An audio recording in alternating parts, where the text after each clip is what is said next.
নমস্কার, আমার ইউটিউব চ্যানেলে আজকের নিবেদন কবি গাজী বিশ্বজিৎ ইসলামের লেখা কবিতা ছুটির বাঁশি। ছুটির বাঁশি হাওয়ায় ভাসে, বাসায় ফেরার ডাক, মাঠ ডিঙিয়ে পেরোয় আকাশ 100 বকের ঝাঁক।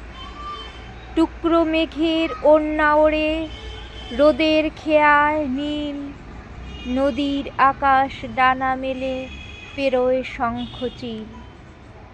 মেঘের পাশে রঙিন রোদ, রোদের খেয়ায় ছায়া, আলতা যেন গড়িয়ে গেছে, পড়েছে তার মায়া। বাসায় ফেরা পাখির ডানায় ছুটির বাঁশি বাজে, উদাস বাউল থমকে দাঁড়ায় একলা পথের বাঁকে। নমস্কার।